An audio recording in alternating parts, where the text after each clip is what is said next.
Hello and welcome to How to Heal. I am your host, MikaLeone-Pettit, and you are listening to Stephen Halpern. This is off of his Deep Theta soundtrack. It's number 3. You can find more of Stephen's music on his YouTube channel, Stephen Halpern, or directly on his website, and that's stephenhalpernmusic.com. Stephen is actually my sound mentor, and I am doing my dissertation around sound and psychology, and I'm going to be referencing a couple of Stephen's books, Tuning the Human Instrument and Sound Health. And you can find out more about that as well on Stephen's website, on stephenhalpern.com. So sound healing may sound new to some, but the ancient ancestors were doing it long before writing and language. And so Stephen has been healing with sound since the 60s. And I'm very happy to have him as a mentor. So in episode 1, I gave you some of my background, how the show will be formatted, and some of the basics of energetics. Energy, of course, is at the core of all creation and all that we are. So how do we keep our energy clear in the present and at the highest quality? And that's by building a daily practice. We're going to discuss a few of my favorites today, and some you will be able to begin immediately at no cost, except your time and your willingness to put it into work to see the results. You have to be ready to commit on several levels to do this kind of work. But if you do, I promise you, you will not only see results, but want to continue because of what you're experiencing and how better the quality of your life is. And for many, if not most of us, that's what we are truly striving for, a quality of life that we are happy to engage with every day. I have a great beginner's course on Udemy called Energetics, the Key to Creating Your Ideal Life. And I'll be going over a few of my favorite energy practices that I've included in that course. Speaking of energies, this show is being aired during new moon in Taurus. And our sun, of course, right now is in Taurus as well. Are you feeling the pressure of creating structure in your life now? Or to make some ideas or projects that you've been thinking about or working on more physical or more tangible? I've been feeling it for a few days, and I have to say, it's been very helpful with my organizing. The need to ground more and feel good in my body has also been coming up for me as well. So you probably hear me connect things that I talk about here, and they're to the energies of the cosmos, planets, and the vibration of the earth, because this is a way to heal. A way to heal and reconnect with our surroundings, our environment, and the trauma of just being born into a world that takes us out of alignment with nature as soon as we're in it, which sets us up for a vicious cycle of imbalance early on in life. So just think about this. We are on a planet floating out in a galaxy that belongs to a big, huge universe that is among many universes. These massive bodies of planets hold so much ancient knowledge. They shower upon us. When I keep a connection or awareness with those energies, my life goes smoother, I'm more on point in life and happier. So this energetics at its core, and we want to be in alignment to really make things happen in our lives. We want integration with all aspects of being human. So the astrologer Rick Levine said in one of his interviews, Mother Nature doesn't like it when you mess with her. My saying is, you can't fool the universe. So I believe this is why people get frustrated about energetic practices, because they want the magic, but you have to put in the effort to get that magic. You have to energetically participate in your growth because the universe knows if you've tapped in or not. It's unlimited intelligence and wisdom. You cannot fool the universe, divine, God, or whichever term sounds, right for you. This intelligence will know if you're in alignment or if you're faking it.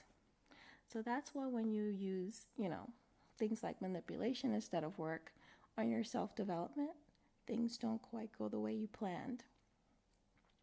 It actually usually has the opposite effect.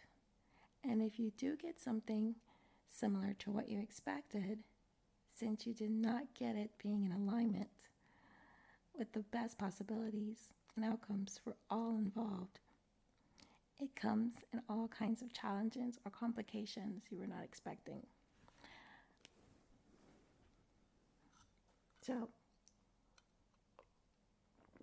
pause and think about if you can relate. Most of us can. These practices are going to start to help clear all the unhealthy patterns that has accumulated in your auric field. This will trickle into your environment. Now, with that being said, the clearing is by no means easy, but it's definitely worth it. So most of us live our lives in a tolerable state of stress, like a static undertone that's always there. Think of this stress as a signal, regardless of how subtle, is broadcasting from you at least 16 hours a day. If your vibrations attract like vibrations, what kind of frequencies are you picking up on a regular basis? So imagine looking at your body as an instrument that tunes into and sends signals to its environment. You want to be cautious and conscious of the vibrations, sounds, or the overall feeling of your environment at all times, because those vibrations are sending out or emitting frequencies that causes situations that vibrate at those frequencies. Just like when an energy in a certain place is strong and you either want to be in that place and you just feel good, or it causes the opposite effect and you can't get out of it fast enough. There will be another episode as well where we specifically go into energy in the spaces of our environments that we spend the most time in. So if you decide to take this mission, you will need to be prepared to trigger those in your immediate environment. If these people are not on a path of growth and development, a couple of reactions are probably going to happen. They are intrigued by your new energy, want to be around you more, want to learn more about you and what you're doing with your life. And this could come in several forms too as well. They want to be around you a lot and they don't know why. They just like you, love you, or just plain infatuated with you too. That can happen. You're different somehow in a different way they can't quite put their finger on, but they want to know more. That's another way. Your new vibes also can draw energy vampires. You're just out there creating and flowing all this great energy, so you believe that what will come to you, that's what's going to come to you, is good energy, but not always. People who can't create their own sweet vibes are very attuned to where they can get their next shot or fix of these sweet vibes. So a lot of times in these situations, you have to distance yourself from these kinds of people or they will drain you. Even if it's a family member and you feel obligated to spend time with them, limit it as much as possible. when you have energy vampires in your life, once you cut back the time you spend with them, you'll be surprised how much happier you are and the more energy you have for things that you really want to create and experience in your life. Usually, if you cut off energy vampire supply, they'll go look for it someplace else and to feed on. This can be very confusing for people that get entwined with energy vampires or narcissistic parasitic type vibrations that can manifest when we are immersed in energy toxicity. So this brings us into a whole other topic for another episode. So I'll definitely be going into that in a few psychology episodes in the fall and probably the winter. It's part of my studies, and one of my friends and mentor, Noel Eastwood, he's a psychologist, was incorporated tarot and astrology in his practice. He no longer sees private clients, but his work is great in the form of newsletters, books, classes. He has a YouTube channel as well, and they are just as transformative, if not more. So he has books like, one of his books is called The Psychological Astrology and the 12 Houses. The Fool, for those who are in tarot and know about the Fool's journey through the tarot, he has books on the major arcana and all the suits. Astrology of Health is another book of his, and Self-Hypnosis to Tame Your Inner Dragons, and which I really enjoy as well. And these are just some of Noel's books that you can find. You can either go to his website directly at Pluto's Cave, and yes, that's PLUTOCAVE, plutoscave.com. And you also can check out his YouTube station to get some information and a little taste of Noel. And his YouTube channel is also named Pluto's Cave. This is a good time to take a break, and we will be right back.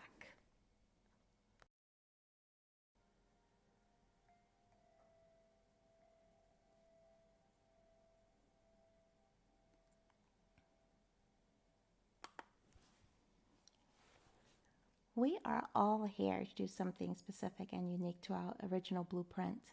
Soul contracts can clear up questions you have about yourself and others while putting you on the path that is uniquely yours. It speeds up the work of self-development exponentially and gives you practical tools for daily living.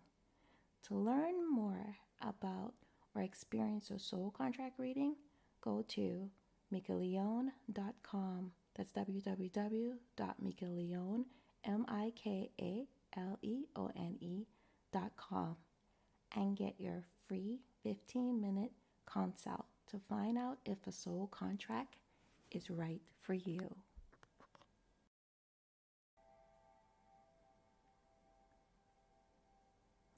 Welcome back.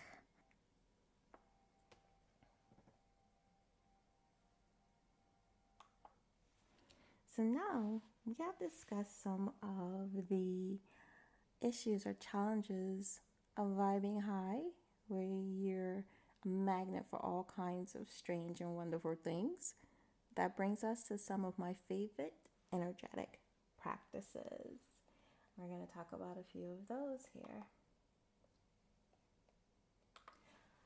Now, what I suggest is try one at first, or maybe even a couple, and see how they work out for you, and incorporate more as you go along, as you feel needed, and after you've already implemented and added the ones that you enjoy into your routine. I would suggest that you'd probably want to give yourself at least a month of trying it on a regular basis to see if it clicks and if it fits and it works with your lifestyle. One of the things that has dramatically changed my life over the years is when I seriously got into Reiki. And there's different types of Reiki. I did take Usuri, which uses symbols, but I truly got really, really involved with it and started to just love it after I started taking a Reiki called Reiki Tomo. It's very focused on working on the heart center, and it does things with smiling and letting go that allows you to open up faster. I took meditation classes with this as well and combined it with meditation teachings that I was already doing, and it amplified it. So I would say the both together. I got into both together at the same time. With Reiki Tomo, you don't need symbols, and you are just channeling in universal creator energy, releasing and letting it go through your body and channeling it back out. This is one of the things I did at the healing clinic down in Los Angeles when we had the monthly Reiki clinics. It was with this type of healing. I would even look online and see if you can find something that would work for you. It's definitely worth it. And it clears out a lot of things out of your auric and energy field that is definitely not helping to keep you in alignment with what you need to move forward and be happy and successful in your life. And we all need clearing at times. We all can use things that are going to keep us, because we also have energies around us on a regular basis that is constantly working to keep us out of alignment. Just being on our computers and doing the things that we're doing with electronics, it has its benefits for sure, but it also, we have to balance that out with earthly things and things that put us back into balance with nature. And Reiki is one of those things that does that. And it led me into being able to focus on my meditation more instead of being in my head so much, especially for those people like me that are very heady, like to think a lot, and it's hard for you to feel and be in your body. It helps to bring you back to that state where you enjoy being in your body, which makes it easier for you to be able to do meditation and let that flow go through you. It's actually quite amazing, especially once you start doing it on a regular basis. And another scientific fact that you may not know about Reiki is that usually a basic Reiki session, it's about 12 gigahertz of energy running through the hands at the time of the session. Now, of course, you want to make sure that your practitioners are constantly clearing their own energies so that when they're channeling, they're clearly channeling and facilitating clear energy from the universe to you that is not overglazed with energies from them from the day before, or you want to make sure that they're constantly clearing so that they can give you the clearest energy possible. With meditation, what you want to do is try to slow your breathing down to no more than 6 breaths a minute. And then usually you can get it down to 4, but 6 is a good start. And then what you do is focus on where that breath is moving along in the body. And it's okay to let your body naturally move a little bit when you are in your posture or position to meditate. And I suggest, as long as you feel comfortable in the space, whether you need to lay down, whether you need to sit up. And actually, I just recommended to someone to try meditating before they get out of bed in the morning. And this was also taught to me by my mentor, Noel, that I mentioned earlier, that he does this as well before getting out of bed in the morning. And she was struggling with being able to get focused on her day. And she actually mentioned to me today that she thought that it was very helpful to her. So even after one time doing it in the morning, she found that she felt a little more centered, a little more focused. And I know it's only going to get better as she goes along. So definitely worth getting in practice and doing, even if it's just for 10 to 15 minutes a day.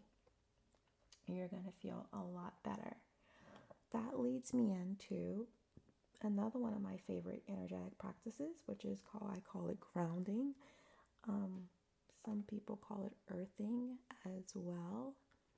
And it's when you take and you put your body, doesn't have to be your feet, it could be your hands touching trees, touching the ground, your feet in contact with the ground, sand, grass, of course, then the natural ground.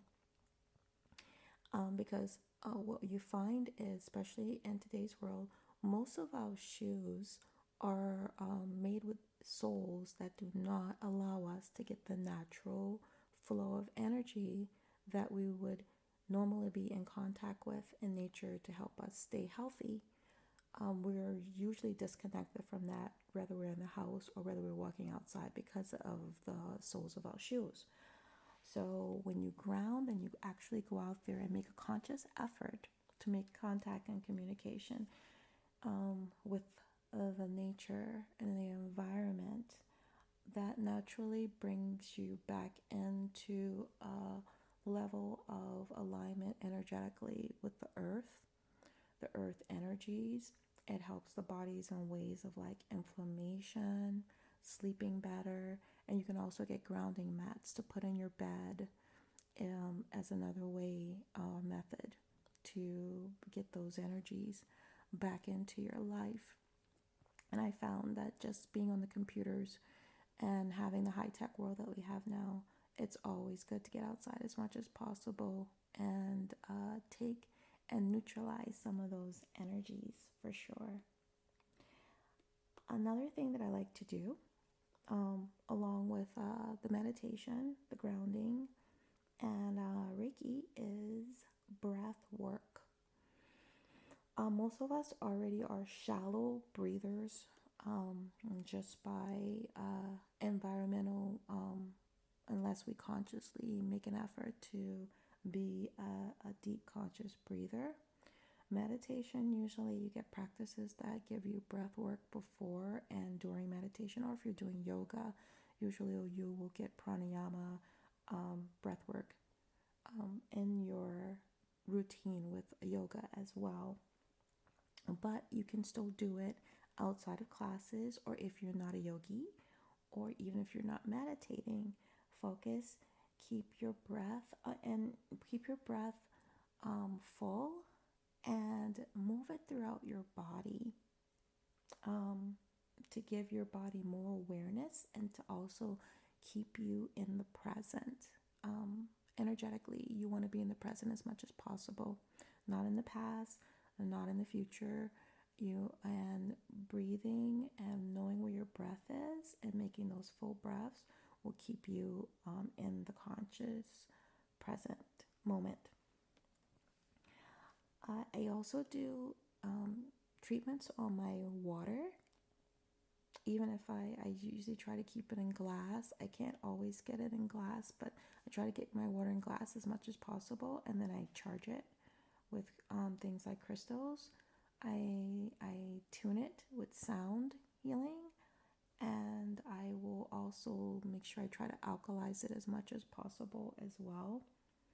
And I like to send healthy words. You probably heard of Dr. Emoto with messages of water and sending vibrations throughout your water, and how that can make your water better.